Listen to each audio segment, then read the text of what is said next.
All right, let's move on. Next one, Executive of the Year. So this is pretty much the GM of the year, the guy that had the best season, the best off season. I don't really know how they account this, but Caleb, I wanted to ask you, who did you pick for Executive of the Year? Tell me who you picked. This one was tough. I was thinking of a lot of guys because I was like, man, there's a lot of GMs out there that have had good off seasons, and we don't know how that's going to translate till next year. But I decided to go with not another Brooklyn guy. I'm going to pass on that, even though if it pans out, he will win it. But I'm going to go with the guy that got slept on last year, unfortunately, Rob Pelinka. And the reason I'm going Rob is, do you remember last year's Executive of the Year awards votes? Rob Pelinka got zero. He didn't get one vote, and they won the championship. And I get that. A lot of people don't credit him for getting LeBron That's for eight. but that's my worry with the Lakers is like they just won the championship. So how are these guys gonna do enough to convince the voters that like you know what I mean? They deserve the awards now. Like same with Frank Vogel. Like what more can they really do? Now I get Palenka made a lot of moves, but if they win the championship, it resulted in pretty much the same thing. I agree, but I think a lot of people look at it like this. Okay, Rob Pelinka didn't do enough to really win that first championship. Let's just say that was LeBron and Magic and whoever you want to credit. Whatever you want to Let's credit, just that's say fine. people make the excuses that it's a Mickey Mouse clubhouse ring. Yeah, I mean, it is a Mickey Mouse Clubhouse ring. But ignoring that, I'm talking about the fact that Rob went out there and he realized, hey, we need to get this team better. And what did he do? He went and got the sixth man of the year. What else did he do? He went and got out probably the best point guard off the bench that you can find in Dennis Schroeder. What else did he do? He got Wes Matthews. Yeah, they lost a few guys. Signed Kyle Kuzma to a very fair deal. Now, a lot of people will say that Kyle Kuzma sucks, but I saw a stat today. Jason Tatum, De'Aaron Fox, Donovan Mitchell, Kyle Kuzma, 1, 2, and Kyle Kuzma is third in points scored for that draft class. So while people overrate Kyle Kuzma and hate him and whatever, he's still a really, really good player. He's still extremely, again, another guy that we talk about under and very, very overrated and still really underrated. I'm gonna go out on a limb and say it now. $13 million for Kuzma is a very, very, very fair deal.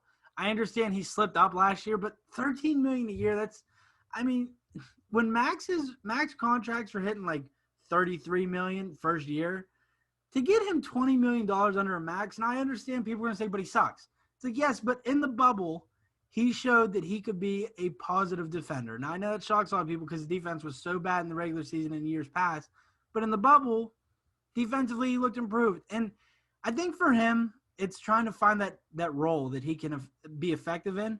But for 3 years, $13 million per, that's such a fair deal for the Lakers to get him on. And I know people want to crack jokes about the Lakers. Oh, they gave Kuz like 13 mil a year. That's a good deal. That's a It's good not. deal, though. Yes. And to me, people hating on that are just typical Laker haters and Kyle Yes. Kuzma haters. Like, they just want to make fun of Kuzma. And that's like, all right, I get it. I want to make But fun of the Lakers, too. it gets corny. Like I understand if it wasn't if they gave him 23 million a year, sure, you can make jokes, right? But $13 million a year, I mean, I always look back to 2014 when Gerald Wallace was on that $10 million contract, and everyone's like, "Oh my gosh, what an overpay!" And it's like that was 10 million. It's been 6 years since then. Maxes have went up so much. Like back then, maxes were 20 million. Sure, 10 million is an overpay because that's half of a max. Bro, He he's was so getting underpaid. paid. He is getting paid near the same amount of Corey Joseph. And Corey Joseph is an absolutely terrible basketball player. Now, he's a good defender, but a guy that just pounds the ball does absolutely nothing. And Corey Joseph is one example. Guys like Dwayne Dedman. You're telling me Dwayne Dedman? You'd rather have Dwayne Dedman over Kyle Kuzma? And I get it. The Question: Kyle Kuzma hate is because he's on the freaking Lakers. If Kuz was on a different team, he wouldn't get near the hate. And I bet you this, he would have got a lot more money. So to me, Rob is the guy that has been absolutely killing it. And this is, again, people that want to say, oh, well, Rob Pelinka didn't do anything. Really? Let's talk about the draft. Your guy, THT. Well, that's technically my guy. Talen Horton Tucker. Another gem that he found in the draft. And you got to give them credit. The Lakers, Kuzma, a guy like Caruso, a guy They like are Talen a Horton Tucker. very, very good second round drafting team. Like, there's no arguing that. Like, they've consistently found, like Caruso, they found undrafted, brought him in from Oklahoma City's G League team. Freaking, like, everybody that they've taken late and taken shots on, it's more or less stuck or help them get trades out to help them bring other stuff in. Josh Hart was a great example, right? They brought him in second round. People were like, all right, cool. He's a 4-year Villanova player. They just find the right guys at the right time, and it helps. Kuzma is a great example, 27th overall pick. Look at what he did. And I know that Celtics fans like to make jokes and say Kuzma was never better than Tatum, but you could make an argument their rookie years that Kuzma was better, right? But even if not, if ignoring that argument, the fact that that's an argument, one guy's a max player. One guy was taken 3rd overall, the other was taken 27th. And it's an argument. Like, they are a very good drafting team. Like, I wish the Celtics were that good of a drafting team. I really do. Like, if the Celtics were that good of a drafting team, All right, we get it. You're already the top team in the East. All right, we can't draft. No, we are not. We're gonna. We drafted Marv. Okay, yeah, no. Well, my pick for executive of the year is also Rob Pelinka. I know that. Oh, I did not think you were gonna go Rob here. God damn it! Stop cheating! I didn't even give you my notes this time. I know, but we're two great minds think alike. So whenever you call me an idiot, then you're just calling yourself an idiot. But I just like Amir, like every single point that Amir made, they draft well. He's built up this roster. Like last year, so many people were making jokes saying, well, look at them now. They do not have a roster to win. They won. And you can say Mickey Mouse Clubhouse ring. You can throw out any argument you want. The Lakers won. Free agency this year. They brought in – everybody said their bench was weak. So they brought in the 6th Man of the Year winner and the 6th Man of the Year runner-up. You add that type of depth to your bench, I don't know how people can make an argument that he is not that good of an executive. It kind of blows my mind. He does everything really well, and people can say, well, Rich Paul's helping him. Like, make any argument you want. Make any joke you want.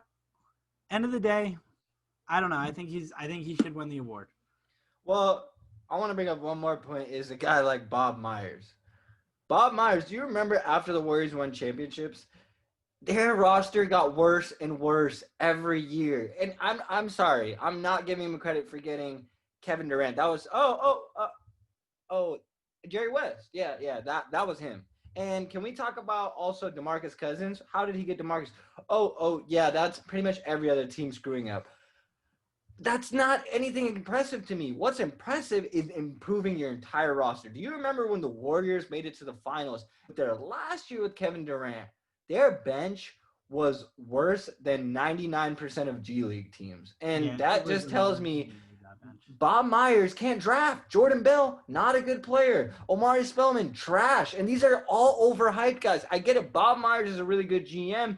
Look at what he's done this offseason. He's a guy that could be a runner-up. But to be a guy like Rob Pelinka and win a championship and then not only just win it, but then to go back the next year and improve your roster to build yourself a potential dynasty, it doesn't come close to me. And the only person I could see that come close is Sean Marks. If the Nets finish in the top 2 this year, there's no way Sean Marks loses it.